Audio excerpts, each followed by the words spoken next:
Coach, friend, my brother. I'm good, and you? Good. You're taking your winning streak to Saudi Arabia now. No, we hopefully will rub off on the next generation of future champions.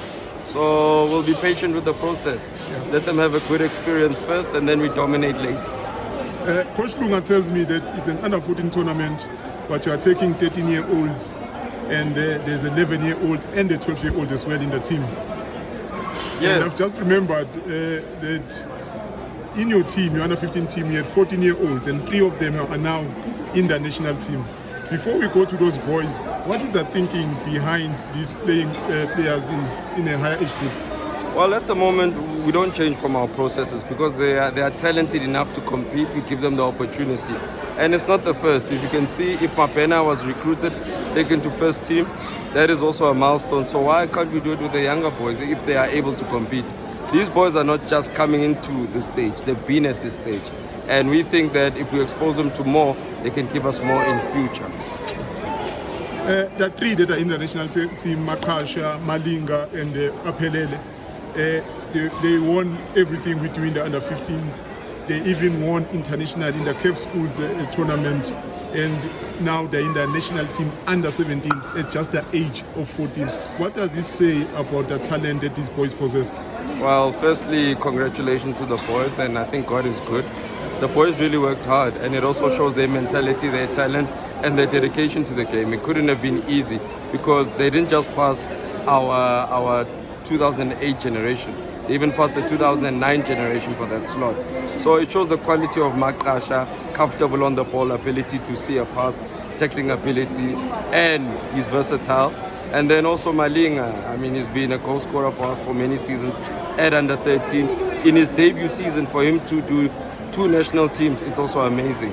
And then for Aphelele, I mean, I was chatting to the colleagues about it to say, what a transformation within a year. We had to work on his character, positioning, identity when he came into the club, and character, that he needs to reproduce his best every game. And that's what I demanded from him. And to see him there, it's amazing. And if people watch closely, the position he's playing there and the position he plays, it just shows how versatile he is. And we're blessed to have these players. We are blessed. Talking about versatility, coach, because I know Aphelele played as an attacker at a school of excellence.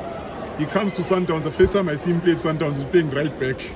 And they're still in progress since I see him in midfield. He's in the national team now. He comes in, plays in the midfield. You mentioned Makasha is versatile. Malinga, goal scorer, comes in the national team, plays at right back. And during the course of the game, he goes up front. So what is it in the development of these players that happens to enable them to be able to play at any position with comfort and with ease? Well, you see, that boils down to how we train them and what we believe. But I'll give you guys just a little bit of a taste. There's also the future you need to look into and the physical profiling. So sometimes you can play a player there, but he doesn't have the physical profile to be that position at professional. So you need to shape him for the future.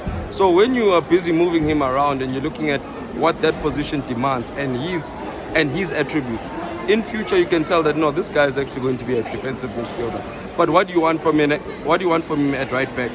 The attacking, his mobility, the ability to go up and down. You're building that capacity without saying too much. And then when you give him the midfield position again, it's for him to come back home, to know that, okay, this is what coach wanted from me.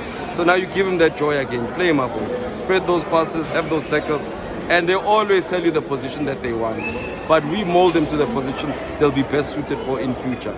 So that is the whole thinking behind playing these many positions. And that process, coach, like you say, they know the position they want to play. But because of you are molding them for the future, you then ask them to play in a different position.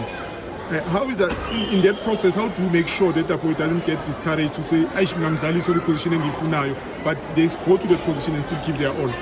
Well, you break them almost. You see, you make them understand: do they value the game, or are they fixated about their position? Because it's not just us. What happens if he moves internationally to another club? They're asking for that. So once you break them to understanding that as long as they are playing and contributing and doing their best and doing the right numbers as well as whilst they are playing, then you know that you're going to get a quality player out of it. Then, Magatambile, uyambuyisa again. Okay, now we've started this process. Now, can you compete with the guy next to you? And that is the key. When it's not just about the opposition, but having quality people at training who are going to make you better. Then that takes up the training, that takes up your level. And then, as you can see with these boys, for 3 of them to be in the national team at 14 years old, I never expected it at all. Coach, congratulations to you, the technical team and the club for the wonderful work you are doing. And we're now seeing the results, because now the work that you are doing is contributing to the success of the national team. Thank you very much, sir. Thank you so much.